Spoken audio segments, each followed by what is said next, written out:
Vivez la passion du football à La Réunion avec le Blue Angel, bar, restaurant, lounge.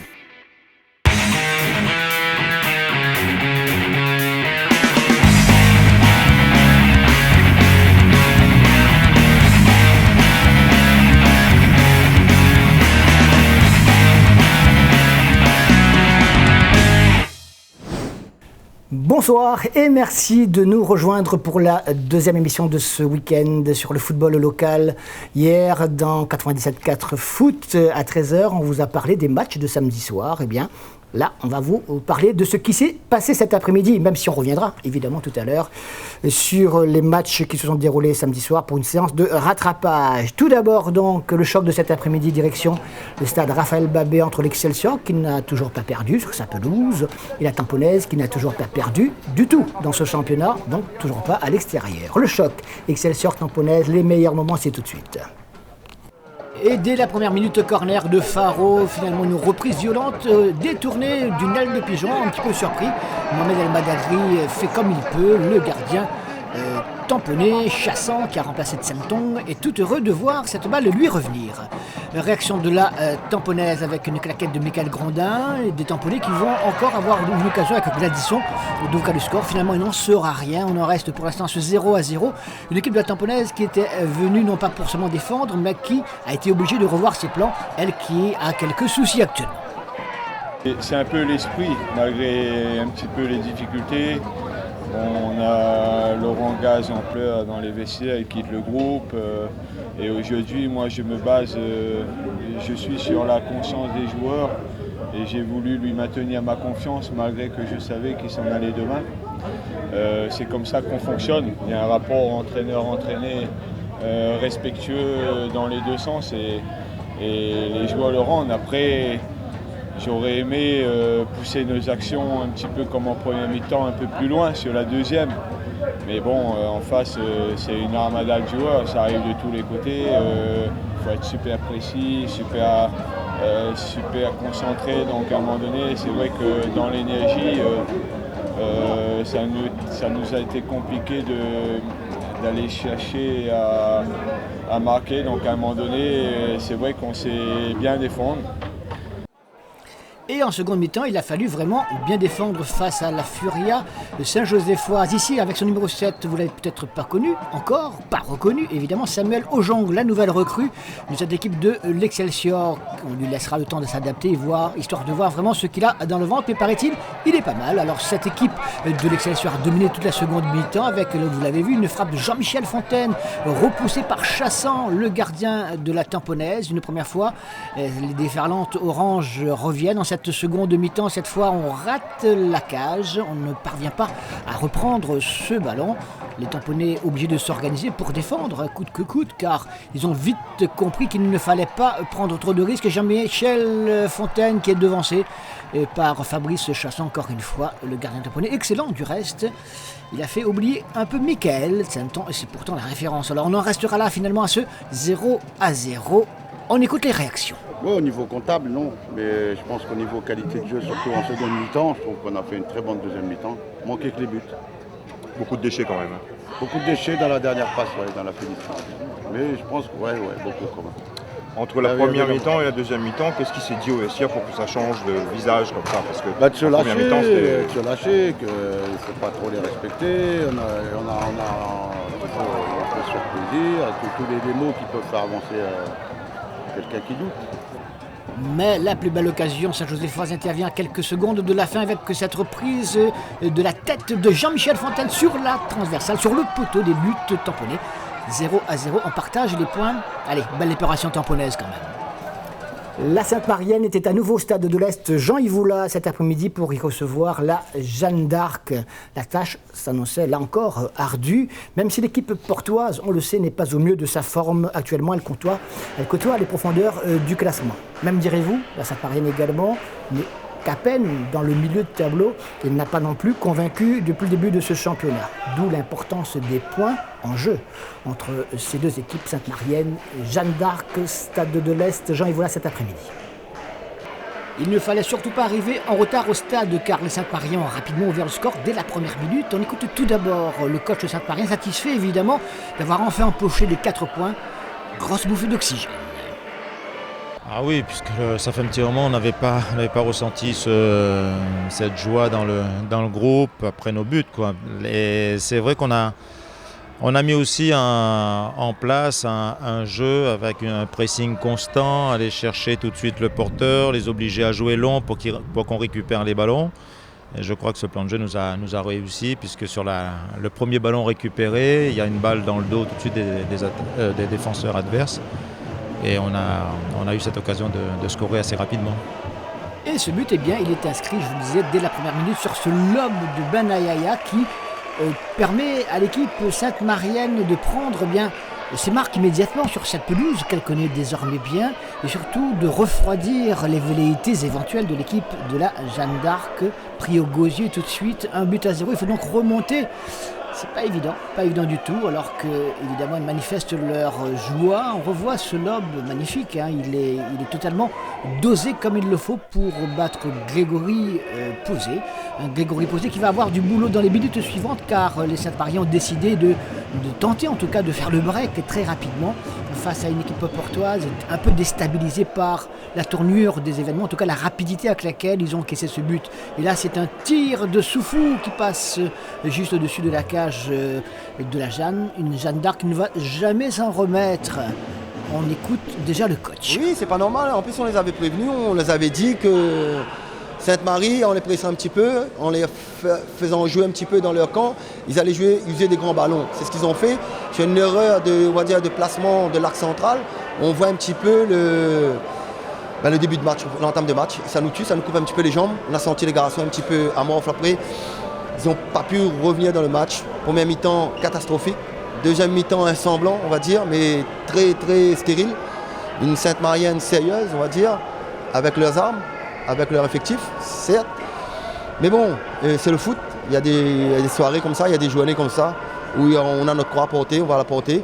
Et il a fallu attendre la seconde mi-temps pour voir enfin une équipe portoise un peu plus libérée qui est parvenue à quelques reprises à inquiéter le gardien Rudy Pouloussami, comme sur cette frappe de la gourde, lourde frappe qui flirte avec la transversale, mais c'est pas totalement cadré et la Jeanne d'Arc court toujours derrière ce but qu'elle a encaissé en début de rencontre. C'est 1-0 donc pour les Sainte-Mariens qui ne reste pas inactif, loin de là, et qui même touche la transversale sur cette tête de Joël Damour dont c'était le retour après une longue blessure sur son premier match de championnat. Il a repris tout doucement la forme, en tout cas on le voit, il est déjà presque décisif sur cette action. Les Sainte-Mariens qui vont sur ce centre récupérer de la tête, non, d'une reprise de volée qui passe juste à côté. Et décidément, Benayaya a enfin peut-être trouvé ses marques au sein de cette attaque sainte-marienne, alors que les Portois, je vous le disais, n'ont pas baissé les bras. Ils sont en manque de réussite, ça on le sait depuis quelques semaines maintenant. Regardez encore cette frappe de la gourde, de Ludovic Lagourde toujours. Mais ils sont également exposés quelque part. Il faut là une claquette de Rudy Pouloussami pour empêcher l'égalisation. Donc ils doivent également être très vigilants. Et là, cette faute, ce croc en jambe, exprès ou pas exprès, toujours est-il que l'attaquant sainte-marien partait au but et le penalty, le sifflet, va permettre donc à Soufou d'inscrire le deuxième but de cette rencontre à l'heure de jeu.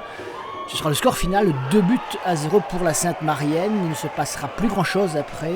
4 points dont avait grand besoin l'équipe de Fred Bachelier, alors que la Jeanne d'Arc, elle, commence à s'inquiéter, c'est vrai, et pourtant, elle n'a pas été ridicule. C'est juste une question de physique, sinon les sensations, tout comme ça fait 15 jours à peu près que j'ai repris l'entraînement.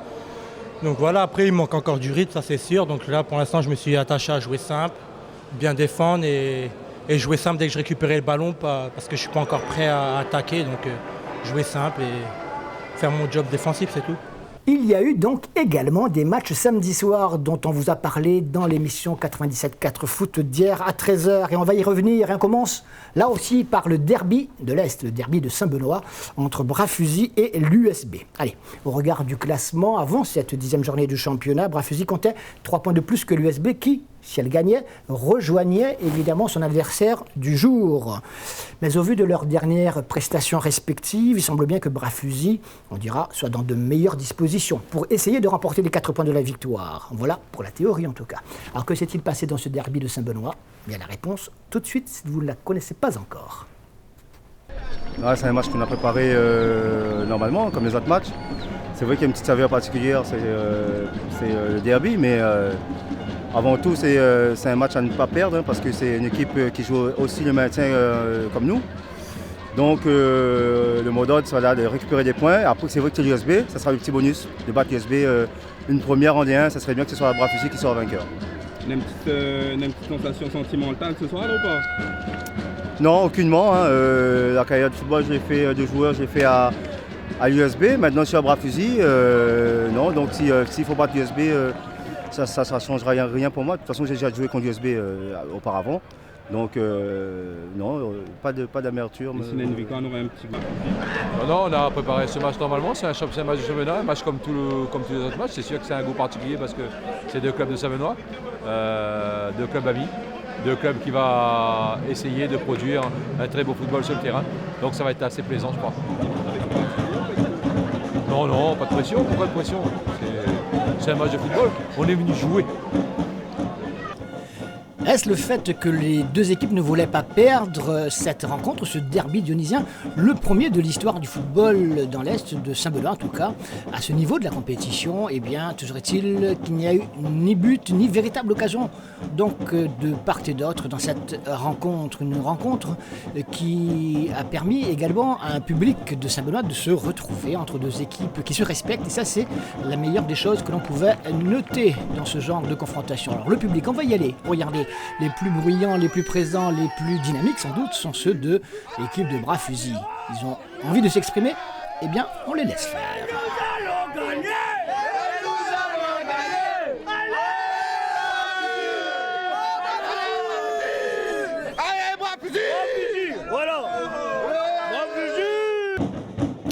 L'USB n'était pas en reste évidemment avec les fidèles supporters dans les tribunes pour un coup d'envoi dont départ l'adjointe au sport, Monique Catala, plus habituée aux joutes du rugby, mais là son coup de pied n'est pas si mal que cela. Il faudra, Monique, prendre une licence au sein d'une des deux équipes, pourquoi pas. Toujours est-il que le match est rapidement parti pour l'équipe de l'USB en bleu et blanc et rouge.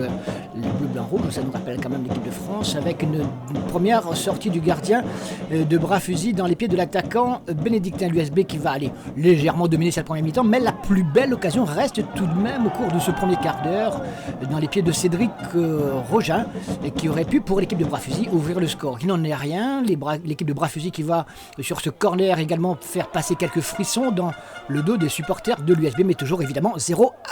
Alors sincèrement, je pense qu'on a eu chacun sa mi-temps. L'USB était au-dessus en première période. La deuxième période, on s'est ressaisi, on était mieux. Bon, c'est vrai qu'on a aussi changé de dispositif, mais je pense qu'on a gagné ce match au point. C'est-à-dire on avait quand même des occasions, beaucoup plus que l'USB. Mais voilà, ça a été un bon derby. Je pense que les spectateurs ils sont assez contents, c'était dans un bon esprit. Donc vive Saint-Benoît et vive le football à Saint-Benoît. Et tant pis donc pour ceux qui auraient pu penser ou pu espérer que ce derby allait être de feu. Il ne l'a pas été, évidemment, ni sur le terrain, ni dans les tribunes. Pas plus sur le terrain, c'est un petit peu notre regret car on aurait espéré quand même 2 buts partout par exemple. Cela nous aurait vraiment fait plaisir et sans doute au bon millier de spectateurs présents dans les gradins du stade Jean Allan. L'USB va se créer une très belle occasion en fin de rencontre, mais vous le savez déjà, on en restera là 0-0. Partage et des points qui restent relativement équitables, même si Bras-Fusil a été peut-être plus à même de scorer. Alors, je pense que le blocage, c'est surtout l'expérience. L'USB, ils ont beaucoup plus d'expérience, ils ont la haine pour jouer ce genre de match, c'est-à-dire un derby. Et nous, on a encore des joueurs un peu tendres. Donc forcément, pour gagner un derby, il faut gagner ses duels, être présent. Et malheureusement, nous, on a été fébriles dans ce secteur-là, ce qui fait qu'on fait qu'un 0-0 ce soir. La première mi-temps, USB a pris le pas sur Bras-Fusil. Deuxième mi-temps, Bras-Fusil est revenu un peu plus agressif, a pris un petit peu le pas sur l'USB. Après, sur le nombre de situations et d'occasions, on est pratiquement à égalité. Donc, un match nul. Mais bon, je crois que les mecs sont assez bien maîtrisés aujourd'hui. C'est ça qu'il faut voir. Capricorne, Petite-Île, on va savoir si l'équipe de la Capricorne, l'équipe de la Ravine des Cabris a confirmé sa première victoire de la semaine dernière à Saint-Benoît face à l'USB. C'est vrai que l'adversaire qui lui était proposé, la Petite-Île, semblait à sa portée, la Petite-Île n'ayant jamais gagné à l'extérieur, ayant perdu même à 4 reprises. Mais direz-vous, eh bien, cette équipe de la Capricorne également n'a pas encore gagné dans ce championnat à domicile. Alors, grande première pour la Capricorne à domicile, ou alors grande première pour la Petite-Île à l'extérieur, ou alors tout simplement match nul. On va le savoir. Bonne fête à toutes les mamans réunionnaises. Bonne fête également à toutes les mamans. La Capricorne, tout de jeune, vêtue, a passé une bien difficile soirée. Non pas que l'équipe de la Petite-Île lui a posé de sérieux problèmes parce que supérieure hiérarchiquement, parce que supérieure dans le jeu, non. Simplement parce que la Petite-Île, bien en place, a été à même de venir, dans ce déplacement, prendre les 4 points. On entendra tout à l'heure le coach Abdiaki dire qu'il lui, il voulait seulement les 2 points de préférence. Alors maintenant qu'il en pouvait en prendre 4, eh bien, il ne s'en est pas privé. Pourtant, pour l'équipe de la Capricorne, elle avait l'occasion à domicile d'engranger sa première victoire dans ce championnat. Il n'en sera rien, cela dès les premières minutes. Vous avez vu la première occasion pour l'équipe de la Petite-Île, obligeant le gardien de la Capricorne à intervenir impeccablement, c'est vrai. Et puis là encore une fois, une nouvelle occasion pour l'équipe petite-îloise en ces premières minutes. Donc on retrouve une équipe visiteuse, bien en place, bien organisée, qui va poser les pires difficultés à l'équipe ravinoise, qui est obligée ici de compter encore une fois sur les exploits de son jeune gardien pour empêcher l'ouverture du score. Alors côté de la Capricorne, pas d'occasion, me direz-vous. Si, c'est vrai, il y a eu cette occasion sur ce coup franc face au but de Vanketa Sala, un coup franc qui oblige le gardien à la suite d'un rebond tout simplement sur cette pelouse un petit peu bosselée. Le gardien de Petite-Île a réussi un bel exploit. Et puis l'équipe petite-îloise va réussir à la 44e minute, à la suite de cette action, de cet arrêt du gardien de la Capricorne, encore une fois, à récupérer cette balle alors que les joueurs de la Ravine des Cabris cherchent la contre-attaque, mais ils ont eux-mêmes quelques difficultés à maîtriser cette balle sur cette pelouse, sur leur propre pelouse. Ballon récupéré par la Petite-Île, qui patiente, qui est fixe et qui sert impeccablement Adrien Lecomte, et qui cette fois trompe la vigilance du gardien ravinois qui ne peut rien. Il a retardé seulement l'échéance, le gardien local. Adrien Lecomte, un des sauveurs, un des buteurs de cette équipe de la Petite-Île depuis quelques semaines maintenant. On va revoir cette réalisation au ralenti avec l'impeccable passe, le rebond, encore une fois, ces fameux rebonds sur cette pelouse.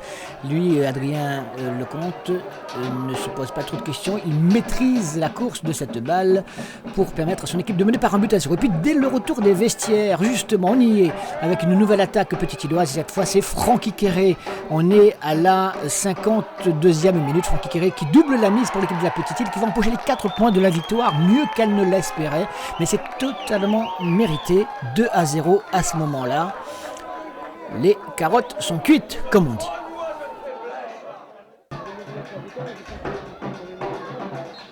Mais disons qu'on avait 2 objectifs ce soir, c'était d'essayer d'arrêter cette série qui nous fait vivre à chaque fois sur le match de l'extérieur. Chaque déplacement se soldait par une défaite. Notre premier objectif, c'était surtout de ramener 2 points, s'il y a possibilité d'un bonus, on le fait, mais surtout ramener quelque chose. Jusqu'à présent, on a toujours ramené 0. Et après, le deuxième objectif, c'est de retrouver nos valeurs. Retrouver mon équipe. Ces derniers temps, j'avais pas mon équipe, ils n'étaient pas dans tout ce qui est au niveau de la solidarité, de l'envie, de tout ce qui nous a fait défaut depuis le début et tout ce qu'on avait l'année dernière. Et je suis très heureux parce qu'au jour d'aujourd'hui, je suis en train de retrouver quelque chose, de retrouver vraiment une équipe. Depuis ces derniers temps, ils ont travaillé. Pendant ces 3 semaines, on est reparti au boulot. Des choses simples, retrouver le plaisir de jouer, le plaisir de souffrir ensemble, le don de soi. Et là, ça paye. Et je suis vraiment très fier d'eux. 4 points donc bienvenus pour cette équipe petite-îloise, alors que la Capricorne ne peut que s'en mordre les doigts, même si elle réduit le score à la suite de ce coup franc renvoyé une première fois par le gardien de la Petite-Île. Ballon qui va revenir pour une faute de main dans la surface de réparation, sanctionné par un penalty que va se charger de transformer Salomon Kei, 2-1. Victoire de la Petite-Île, il sera trop tard pour les Ravinois. Avec un entraîneur, José Batista, très lucide, qui a bien compris que son équipe ne méritait pas mieux dans cette rencontre. Et il a, tout à son honneur, l'occasion de le dire et ne s'en prive pas. Très calmement. Globalité du match, on ne mérite pas de gagner ou de tirer un résultat. On a été insuffisant ce soir. J'avais prévenu les joueurs avant le match que ce serait un match piège. Et effectivement, ça s'est révélé être un match piège. Aujourd'hui, on n'a pas donné 100% de ce qu'on pouvait donner, malheureusement. Il y a beaucoup de joueurs qui ont été en dessous de ce qu'on attendait d'eux. Voilà, le résultat final, on va dire qu'il est logique. On a eu quelques avertissements en début de match avec des arrêts miracles de notre gardien. Notre gardien ne s'appelle pas Jésus, il ne va pas pouvoir tout arrêter. Donc voilà, on a été sanctionné une première fois, sanctionné une deuxième fois. Et après, quand le mal est fait, on est en réaction malheureusement. Donc on a poussé, on a réussi à revenir au score à 2-1. Et puis voilà, il aura, on va dire, manqué du temps pour revenir à 2-2 certainement. Mais bon, voilà, il fallait faire le nécessaire, on va dire, dès le début du match pour ne pas être confronté à cette situation malheureusement. Dire qu'on ne peut pas faire beaucoup pire. Aujourd'hui, on est retombé un peu dans nos travers de début de saison. On a réussi à gommer certaines lacunes. Et bon, ça a été malheureusement éphémère. Et puis en espérant, bon voilà, on va continuer à travailler avec nos armes, mais avec d'autres intentions, parce que les intentions n'étaient pas spécialement bonnes ce soir. La Saint-Pauloise, de son côté, avait ramené 2 bons points. Allez, bons points, c'est vrai. 2 bons points du match nul dans son déplacement la semaine dernière sur le terrain de la Tamponnaise, malgré quelques regrets, puisque les Saint-Paulois, rappelez-vous, menaient quand même par 2-0. Et généralement, ces Saint-Paulois, avec Christian Dafreville comme entraîneur, savent retenir la leçon. En face, samedi soir, il y avait l'équipe de la Saint-Louisienne qui, tant bien que mal, essaie, on dira, de se sortir d'un contexte plutôt déstabilisant. Saint-Pauloise, Saint-Louisienne, stade Paul-Julius Bénard. Entendre les cris de joie de l'équipe saint-pauloise, le coup de sifflet final de cette rencontre, on comprend comment ils sont soulagés parce qu'ils ont réussi là, non pas un exploit, mais simplement une belle performance et c'était pas gagné d'avance face au Vert de la Saint-Louisienne. Jimmy Warreau, le capitaine de la Saint-Louisienne avec Mathieu Pelops, ont fait le toss. Christian Dafreville, lui, a retenu la leçon, vous en parlez. C'est vrai que leur prestation de la semaine dernière face à la Tamponnaise, 2 buts partout à l'extérieur, c'est vrai, on sait dans quelles conditions, eh bien il s'est dit, il n'est pas question de recommencer à donc se faire peur ainsi. Alors son équipe... au cours du premier quart d'heure, profite du fait que les Saint-Louisiens sont plutôt en dedans. En tout cas, ils sont volontairement sur la défensive, histoire de voir comment ces Saint-Paulois vont être offensifs. C'est en tout cas la tactique mise en place par Bernard Mahmoud qui nous l'a confié. Malheureusement, dès la 21e minute, ce but Saint-Paulois signé de Razolofo permet à l'équipe Saint-Pauloise d'ouvrir le score, de mener par 1-0. Et dès lors, la Saint-Louisienne n'a plus le choix. Elle est obligée de s'organiser, d'attaquer pour essayer d'égaliser. Et on va enfin la voir sous un vrai jeu. Effectivement, on a commencé à jouer notre jeu. On est rentré dans le match de mieux en mieux, encore en deuxième mi-temps. Malheureusement, vous l'avez dit, il y a ce manque d'efficacité, mais qui est pas de ce soir. Ça fait déjà plusieurs semaines. Et c'est dommage parce que ça ne valide pas du tout le travail et les efforts qui sont fournis par les joueurs. Parce qu'ils sont très méritants, croyez-moi.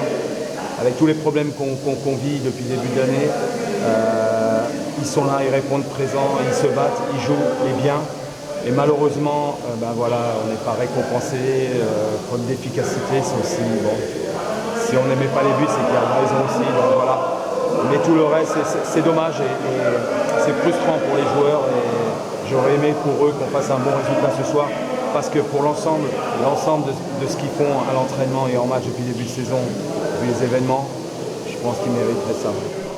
Il y a eu 2 Saint-Louisiens qui auraient pu égaliser par Faisal Zagar dans un premier temps, on avait vu tout à l'heure, mais également sur cette action collective, ils savent que les minutes qui s'écoulent ne leur sont pas favorables. Zagar qui tire juste à côté des buts de Mathieu Pelops, donc toujours 1-0, on en restera là. 4 points importants pour la Saint-Pauloise et on avait vu, je vous le disais, leur joie manifeste au coup de sifflet final. Une équipe Saint-Pauloise qui aurait pu d'ailleurs à un moment donné doubler la mise avec ce centre de Fabien Debré, repris finalement par Christopher Achelous et superbe parade du gardien saint-louisien Botta qui s'étend de tout son long pour détourner cette balle. Cela aurait donc pu faire 2-0 comme tout à l'heure ou encore ici. Un but partout au score final, mais malheureusement pour les Saint-Louisiens, ils ne seront pas récompensés de leurs efforts et malgré ces changements tactiques, cela ne donnera rien. Les Saint-Paulois qui, sur cette ultime attaque, ont l'occasion là encore de faire le break. avec cette frappe de Silas Chamba qui passe juste à côté. 1-0, ça leur suffit. 4 points dans la besace. Ils prennent la tête du championnat en attendant le match en retard de la Saint-Louisienne, de la Saint-Pierroise. Quoi demander de mieux alors que la Saint-Louisienne commence à s'inquiéter pourtant. Et pourtant, ils ne sont pas ridicules dans le jeu. Je viendrai plutôt à l'essentiel. On a pris les 4 points ce soir. On sait que contre Saint-Louis, c'est compliqué. C'est des matchs compliqués. C'est des gars qui sont solides, des gros gabarits. Donc on a remarqué rapidement. Et après, c'est vrai que la qualité de jeu s'est un petit peu détériorée. Mais bon, principalement. Au départ, il y a eu pas mal de personnes absentes aussi dans votre effectif. Ça n'a pas été trop difficile cette semaine justement pour réajuster une équipe contre Saint-Louis qui ne déméritait pas sur ce match. À vrai dire, c'est depuis le début de saison qu'on a un petit peu ce souci-là. À chaque match, on a un peu des blessés. On arrive à s'en sortir, donc c'est tant mieux. Ça prouve aussi qu'on a un effectif de qualité et que les joueurs qui remplacent font du bien. Saint-Pierroise, Marsois, vous le savez sûrement, a été reporté à une date ultérieure, puisque dès lundi prochain, il y aura un match international sur cette pelouse du stade Michel Volney entre l'équipe de France Espoir et l'équipe de Singapour. On aura l'occasion d'en reparler. En tout cas, voici pour l'instant le tableau complet des résultats de cette 10e journée du championnat et on va également parler de la 2e division régionale notamment. Le derby bénédictin s'est achevé sur le score de 0-0. Pas de but, pas de vainqueur, pas de perdant non plus. La petite île qui gagne à la Capricorne 2-1. On a vu les images, tout comme les images de la victoire de la Saint-Pauloise sur la Saint-Louisienne. 1-0. Et puis cet après-midi, également, on a vu les images. Malheureusement, il n'y a pas eu de but dans le match choc de cette 10e journée. Excelsior 0, Tamponnaise 0. Et puis la Sainte-Marienne a gagné 2-0 face à la Jeanne d'Arc. On a vu également des images. Au classement, à l'issue de cette 10e journée, en sachant évidemment que la Saint-Pierroise et les Marsouins de Saint-Leu comptent un match de moins, match qui se jouera mercredi soir à 20h30 sur une pelouse qui reste à déterminer. La Saint-Pauloise donc garde la première place avec 3 points d'avance sur la Saint-Pierroise qui pourrait reprendre cette première place à la faveur d'une victoire mercredi. L'Excelsior en 3e position devance toujours d'1 point la Tamponnaise. Bras-Fusil reste calé à la 5e place. C'est la Sainte-Marienne qui effectue le plus joli bond pour se placer désormais sur les talons des banlieusards bénédictins. Les Sainte-Mariens sont en 6e position, juste devant la petite île au goal average, alors que l'USB décroche d'un petit point. Et que tout en bas, on le voit, les Marsouins, la Jeanne d'Arc et la Capricorne sont dans une situation, quelque peu compliquée, mais c'est loin d'être décroché par rapport aux autres. En 2e division régionale, journée complète également de cette 10e journée. Putain-Saint-Leu 3, Ligne Paradis 1. L'Entre-deux qui se réveille et qui gagne face à Trois-Bassins 2-1. Le SDEFA qui confirme en gagnant 2-0 chez les Léopards de l'Oxa, Léopards de Saint-André. Les Perrons qui gagnent enfin face aux Avirons à l'extérieur. Le carton de la journée, c'est la possession qu'il inflige à Vincent-d'Eau, 8-0. Le Co Saint-Pierre se réveille également 3-1. Victoire des banlieusards Saint-Pierrois sur le terrain de l'EF Saint-Louis. Et puis Monaco, hier après-midi, a gagné 2-0 face à la Rivière Sport. Et on va le voir au classement. Et bien tout cela nous donne ce qui suit. La possession confirme son statut de grand favori avec 2 points d'avance sur Monaco qui s'accroche formidablement à cette 2e place juste devant le SDEFA. 3 équipes qui devraient se disputer les 2 places de montée en première division. La Ligne Paradis reste dans le coup à la 4e place avec 26 points, tout comme l'EF Saint-Louis ou encore Trois-Bassins qui a eu un coup d'arrêt là. C'était une bonne occasion pour les Trois-Bassinois de monter dans ce classement. Malheureusement, ils ont perdu à l'occasion de cette 10e journée. Et puis Putain-Saint-Leu revient bien dans le coup également. Le Co Saint-Pierre se réveille donc et occupe désormais le milieu du classement alors que tout en bas, la Rivière Sport, mais surtout l'Entre-deux et les Perrons ne sont pas décrochés, mais sont pour l'instant derniers dans ce classement de 2e division régionale à l'issue de la 10e journée du championnat. La semaine prochaine, il n'y aura pas de match de coupe ni de match de championnat puisque le lundi 2 juin, je vous en parlais tout à l'heure, au stade Michel Volney de Saint-Pierre se déroulera l'affiche internationale entre l'équipe de France Espoir et Boucher, le gardien réunionnais qui joue habituellement à Toulouse et gardien également de cette sélection Espoir. Les Français donc joueront, les jeunes Français, les Bleuets comme on les appelle, joueront contre l'équipe de Singapour lundi prochain 21h.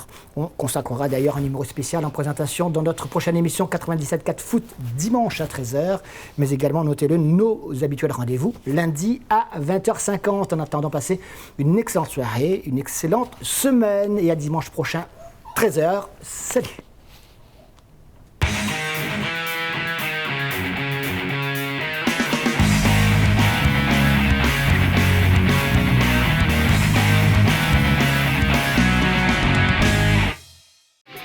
Vivez la passion du football à La Réunion avec le Blue Angel, bar, restaurant, lounge.